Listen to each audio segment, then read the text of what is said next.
मेरे सभी प्यारे विद्यार्थियों को सीताराम जय सिया राम। मैं स्वागत करता हूं मेरे सभी प्यारे भाइयों एवं बहनों का आपके अपने इस channel S R J mathematics पर। दोस्तों, बिना किसी जल्दबाजी के, बिना कोई कष्ट दिए अपने दिमाग को, अपन आज के सवालों को यहां पर सॉल्व करने का प्रयास करेंगे। सबसे पहले आपसे रिक्वेस्ट है कि क्लास को स्किप ना करें और वीडियो को जो है पूरा जरूर देखें। और हाँ, मैं बता दूं आपको कि जैसे ही अपने 9th क्लास के एग्जाम चल रहे हैं अभी जो खत्म हो जाएंगे, तो कुछ दिन यानी 1-2 दिन छोड़ के फिर अपन वापस जो है कंटिन्यू अपने क्लास 9th और 10th के मैटर पर आएंगे और 1 बाय 1 करके चैप्टर 1.1 से ही सभी प्रश्नों और उदाहरण सहित पूरे चैप्टर को कंप्लीट कराने का प्रयास मैं करूंगा और आपको अवेलेबल हो जाएगा। जैसे ही एग्जाम खत्म होते हैं उसके 1-2 दिन के बाद आपको क्लास 9th और मैथमेटिक्स का जो चैप्टर 1.1 से ही आपको सारा कंटेंट देखने को मिलेगा उदाहरण सहित। तो बने रहे हमारे साथ। एस आर जे मैथमेटिक्स की जितनी भी क्लासेस है दोस्तों, अगर आपको अच्छी लगती है तो आपका फर्ज बनता है कि इसको आप शेयर जरूर कर दें। सब्सक्राइब करने की बात बाद में रहेगी। क्लास अच्छी लगे तो शेयर जो है ये रुकना नहीं चाहिए। बिना किसी जल्दबाजी के हम दोस्तों सवालों को सॉल्व करने का प्रयास करेंगे और मैं उम्मीद करता हूं कि आपको एक ही बार में जो है आज की क्लास के जो भी सवाल हैं वो सारे समझ में आ जाए। ठीक है दोस्तों, तो सवाल आपके सामने लिखा हुआ है। एक जोकर की टोपी एक शंकु के आकार की है जिसके आधार की जो त्रिज्या 7 सेंटीमीटर है और ऊंचाई 24 सेंटीमीटर है। इस प्रकार बनी 10 टोपियों के लिए आवश्यक गत्ते का क्षेत्रफल ज्ञात कीजिए। ठीक है भाई, कोई दिक्कत नहीं होनी चाहिए आपको। वैसे आपको सवाल बहुत ही आसान आसान तरीके से समझ में आ जाएगा। देखना ध्यान से। सबसे पहली बात तो कि टोपी शंकु के आकार की है, तो ये लीजिए भाई, शंकु आकार टोपी ऐसी होगी भाई। ठीक है, शंकु आकार टोपी ऐसी होगी। अब जिसके आधार की त्रिज्या 7 है, आधार की जो त्रिज्या है 8, वो कितनी है? 7 सेंटीमीटर है। और माय डियर इसकी ऊंचाई जो है h, वो कितनी है? 24 सेंटीमीटर है। ठीक है, ऊंचाई। अब 10 टोपियों का क्षेत्रफल हमें निकालना है, तो सबसे पहले क्या करेंगे डियर, हम क्या करेंगे, एक टोपी का क्षेत्रफल निकाल लेंगे और फिर जो भी आंसर आएगा उसको 10 से गुणा करवाएंगे। 10 टोपियों का क्षेत्रफल क्या होगा? आ जाएगा। ठीक है, ये आया समझ में आपको? चलिए अब लिख देता हूं मैं यहां पर r बराबर 7 सेंटीमीटर, h बराबर 24 सेंटीमीटर, l हमारे पास नहीं है। आगे बात करते हैं, देखना ध्यान से। हमें निकालना क्षेत्रफल। अब मुझे ये बताओ, जो टोपी जो होती है यानी कि जो केप होती है, टोपी जो होती है, इस टाइप की जो टोपी होगी शंकु के आकार की, वो अंदर से क्या होगी भाई? बिल्कुल खाली होगी या नहीं होगी? अंदर से क्या होगी? वो खोखली होगी। और अगर कोई चीज या अंदर से खाली है तो उसका क्षेत्रफल निकालने के लिए क्या करते हैं हम? वक्र पृष्ठीय क्षेत्रफल निकालते हैं। ध्यान रखना, टोपी है भाई खाली अंदर से, बिल्कुल खोखली है। और खोखली यानी कि खोखली होने पर किसका क्षेत्रफल निकलेगा? वक्र पृष्ठ का क्या निकलेगा भाई? क्षेत्रफल निकलेगा। और वक्र पृष्ठ का क्षेत्रफल निकलेगा, इसका मतलब यहां पर हम किसका यूज करेंगे? शंकु का वक्र पृष्ठीय क्षेत्रफल। और शंकु का वक्र पृष्ठीय जो क्षेत्रफल होता है ना, वो क्या होता है? पाई आर एल, ये होता है मेरे प्यारे विद्यार्थियों। क्या होता है फॉर्मूला? पाई आर एल होता है। जहां पर हमें क्या क्या फाइंड करना है, एक तो आर की वैल्यू फाइंड करनी है और एक एल की वैल्यू यहां पर फाइंड करनी है। तो आपको पता होना चाहिए आर का मान तो हमारे पास दे रखा है भाई 7 सेंटीमीटर। क्या हमारे पास एल की वैल्यू है? नहीं है। तो सबसे पहले किसकी वैल्यू फाइंड करेंगे? हम एल की वैल्यू फाइंड करेंगे। ठीक है, तो ध्यान से देखना, कभी भी एल की वैल्यू निकालनी हो शंकु के फॉर्मूले में तो एल का एक डायरेक्ट फॉर्मूला होता है under root R square plus H square. ठीक है भाई, ये फॉर्मूला होता है एल की वैल्यू निकालने का। एल यहां पर क्या है अगर आपको नहीं पता है तो मैं बता दूं, और पुरानी जो क्लासेस थी उसके अंदर भी मैंने आपको बताया था। इसको बोलते हैं तिर्यक या तिरछी ऊंचाई। और ये क्या होती है? ऊंचाई। और ये क्या है? त्रिज्या है। ठीक है, एल बराबर under root R square plus H square. R का मान कितना है भाई लोग? 7।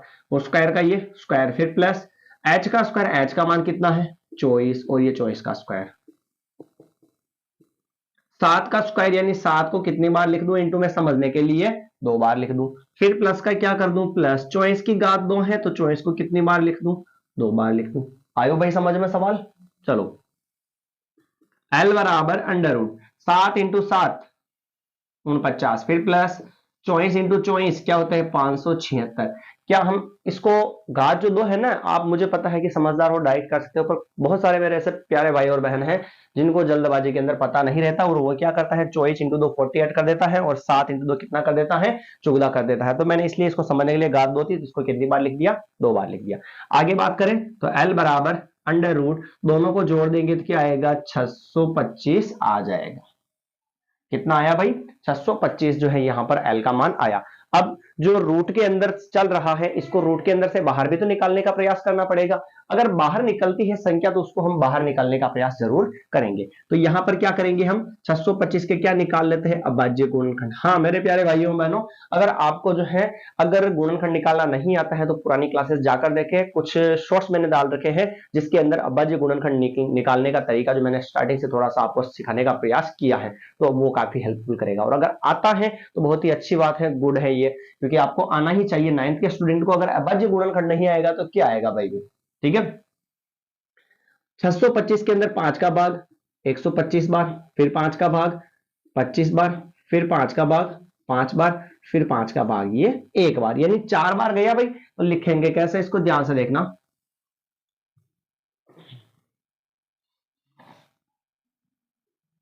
एल बराबर under root 5 into 5 into 5 into 5, तो एल बराबर अंडर रूट।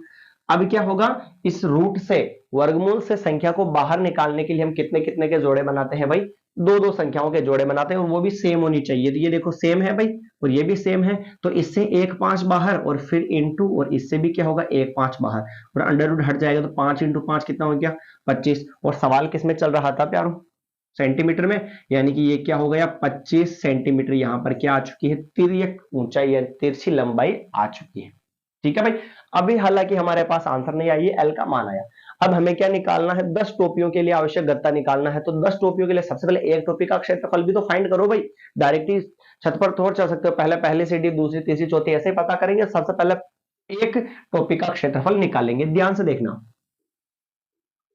एक टोपी का क्षेत्रफल, और वो किसके बराबर होगा, शंकु का वक्र पृष्ठीय क्षेत्रफल। दिख रहा है क्या सभी को, शंकु के वक्र पृष्ठीय क्षेत्रफल के ये बराबर हो जाएगा। आगे बढ़ते हैं भाई लोग, तो देखना ध्यान से। शंकु का वक्र पृष्ठीय क्षेत्रफल क्या होता है, पाई आर एल, ये होता है फॉर्मूला। होता है भाई, होता है। तो आगे बढ़ते हैं।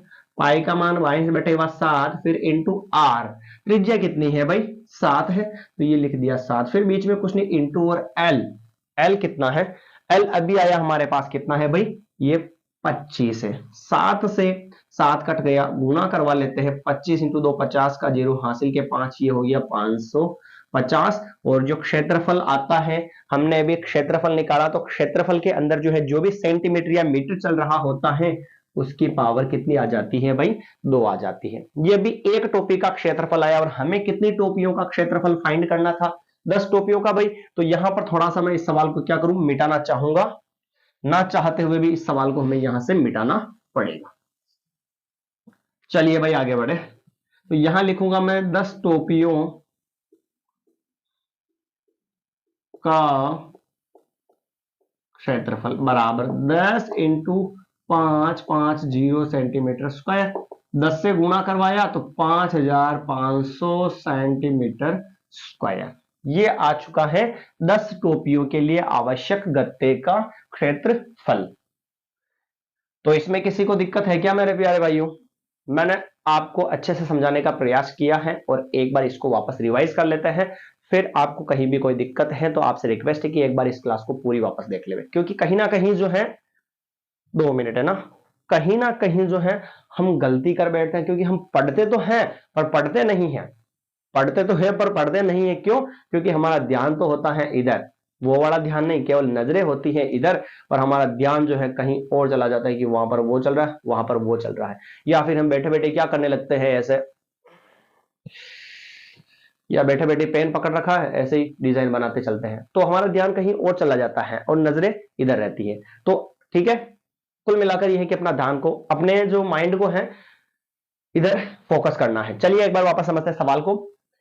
तिर्यक ऊंचाई दे रखी है 7 सेंटीमीटर, सॉरी त्रिज्या दे रखी है 7 सेंटीमीटर, ऊंचाई दे रखी है 24 सेंटीमीटर, एल गायब है।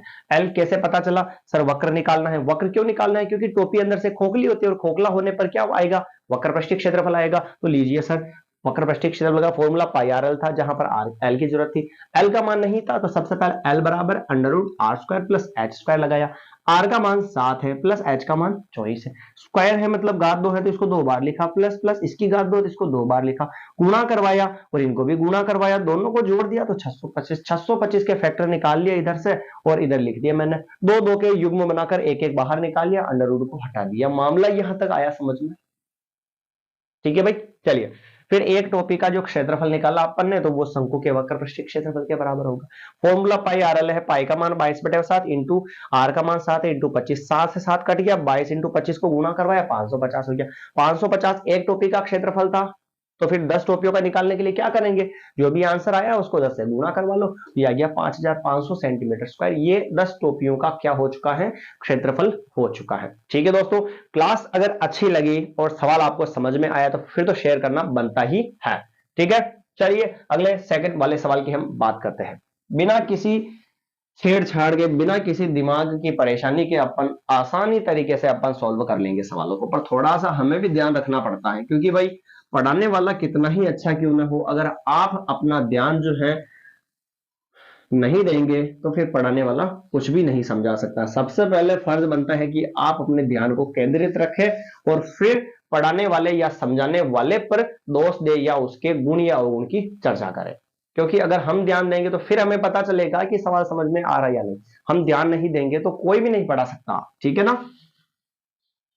हाँ, हालांकि सबका पढ़ाने का तरीका अलग होता है, किसको किसी अलग टीचर से समझ में आता है, किसको किस टीचर से समझ में आता है। क्योंकि अगर जरा सोचो भाई, एक ही टीचर का सारों को समझ में आ जाएगा तो वो तो अमीर हो जाएगा, बाकी दूसरों का क्या होगा? यानी कि सबका अलग अलग तरीका है, किसको कौन सा तरीका समझ में आता है वो उस पर डिपेंड करता है। पर हमारा ध्यान जो है केंद्रित होना बहुत ही अति आवश्यक है। चलिए अगले सवाल की बात करते हैं अपन। तो अगला जो सवाल दे रखा है ये अपने चैप्टर नंबर 7 का है, त्रिभुज वाले चैप्टर का। प्रश्नावली भी बता दूं मैं, नई बुक के अंदर 7.2 का सवाल नंबर 5वां है। एबीसी और डीबीसी समान आधार, एबीसी और डीबीसी समान आधार बीसी पर स्थित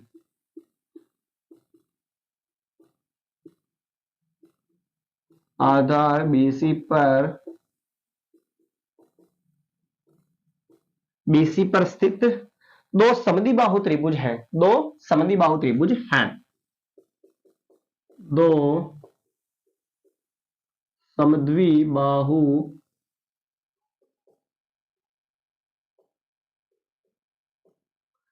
समद्विबाहु त्रिभुज हैं। दर्शाइए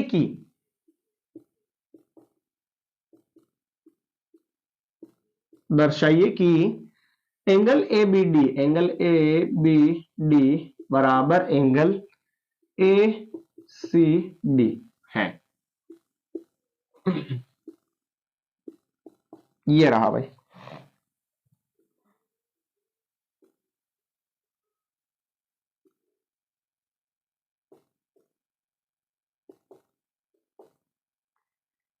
ए बी सी और ये डी हो गया। सवाल मिल गया भाई? ठीक है, तो बिना दिमाग की झंझनाहट के, बिना किसी जल्दबाजी के और बिना किसी छेड़छाड़ के अपन इस सवाल को भी आसान तरीके से जो है सोल्व कर लेंगे, पर उसके लिए आपका ध्यान इधर होना चाहिए सबसे पहले। चलिए सवाल दे रखा है तो सबसे पहले तो आपको कुछ दिमाग में आया होगा, अगर नहीं आया है तो मैं बता देता हूं कि आपके दिमाग में आना चाहिए। क्यों आना चाहिए भाई? क्योंकि मैंने पुराने जो क्लासेस या सवाल समझाए थे आपको, उसके अंदर भी मैंने बताया था कि अगर सिद्ध करने वाला सवाल आ जाए तो सबसे पहला पॉइंट क्या आएगा? दिया गया, ये बताया था मैंने आपको। ठीक है, तो यहां पर आ गया दर्शाइए या सिद्ध कीजिए वाला प्रश्न, ये रहा दर्शाइए, तो इसलिए सबसे पहले हम लिखेंगे दिया गया। और दिया गया में क्या लिखेंगे भाई? तो दो समद्विबाहु त्रिभुज एबीसी और डीबीसी दिए गए हैं, दो समद्विबाहु त्रिभुज ए बी सी व डीबीसी दिए गए हैं। ठीक है, फिर दूसरा ऑप्शन क्या आता है दोस्तों? तो दूसरा जो ऑप्शन है वो आता है सिद्ध करना है। सिद्ध करना है। अब हमें सिद्ध क्या करना है उसकी हम बात करेंगे इस पॉइंट में। तो इन दोनों को बराबर लाना है, तो एंगल ए बी डी बराबर एंगल ए सी डी, ये हमें क्या करना है भाई, यहां पर सिद्ध करना है। ठीक है, यहां तक भी माजरा कंप्लीट है भाई। चलिए आगे बढ़े तो।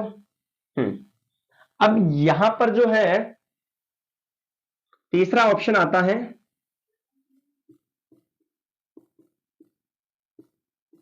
सत्यापन। सत्यापन में हमें क्या सिद्ध करना है, जो आंसर लाने हैं, जो सिद्ध हमें करना है वो आंसर इसके अंदर प्रूफ होगा। पर उसके लिए जैसा आपको पता होना चाहिए भाई, यहां पर एंगल एबीडी और एसीडी दे रखा है, एंगल ए बी डी और ए सी डी।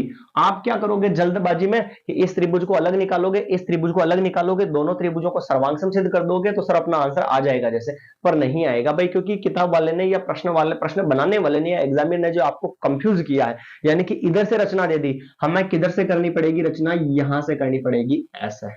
अब ये रचना क्यों कर रहा हूं मैं, अभी आपको मैं बता देता हूं। ठीक है, ऐसे रचना इसलिए करी क्योंकि इस त्रिभुज को अलग ले लेंगे और इस त्रिभुज को अलग ले लेंगे और फिर दोनों त्रिभुजों को हम सर्वांग सिद्ध करेंगे तो उसके संगत कोण बराबर होंगे। संगत कोण मतलब ये कोने वाला इसके बराबर होगा, इसका नाम हो जाएगा ए बी डी और इसका नाम हो जाएगा ए सी डी। ये देखो ए बी डी और एस डी आ जाएगा भाई। अगर हम ऐसे लेते हैं तो इन दो कोणों के दो दो भाग हो जाएंगे तो मामला ही गड़बड़ा जाएगा। ठीक है, तो इसलिए हमने ऐसे रचना करी। अगर रचना करी है तो यहां पर एक पॉइंट और जोड़ देते हैं सत्यापन से पहले रचना का, कि ए को सी से मिलाया, ए को सी से मिलाया।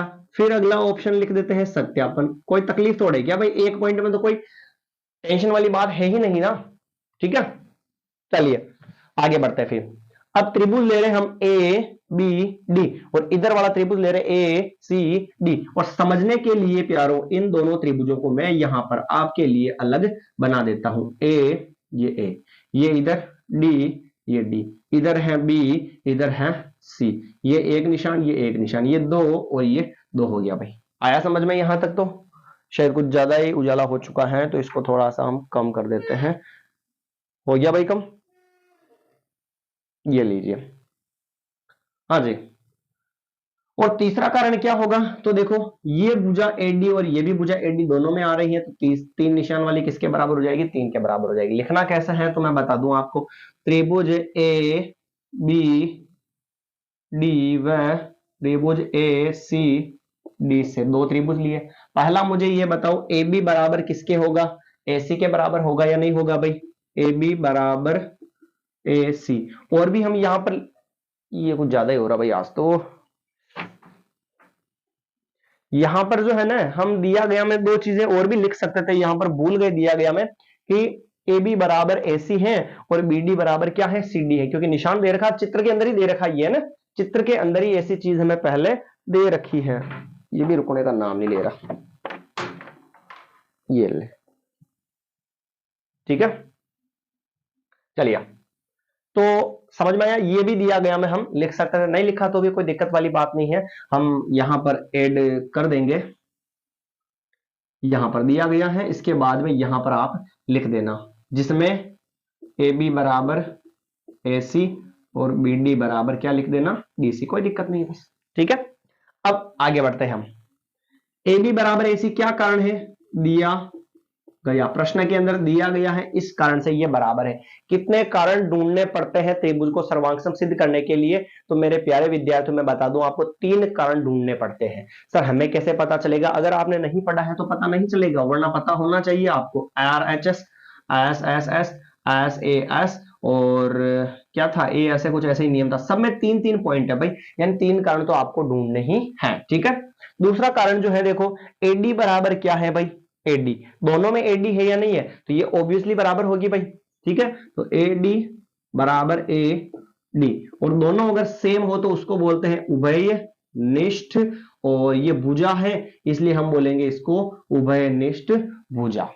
ठीक है, कोई दिक्कत नहीं है, उभयनिष्ठ भुजा हो चुकी है। चलिए आगे वाले सवाल की बात करते हैं हम। अगला जो सवाल होगा वो होगा बीडी बराबर डीसी, बीडी बराबर डीसी, कोई बीडी तो नहीं पीता भाई, बीडी बराबर डीसी, ये हो जाएगा दिया गया, दिया गया। ठीक है, हो चुके हैं तीनों कारण। कोई दिक्कत आई क्या भाई?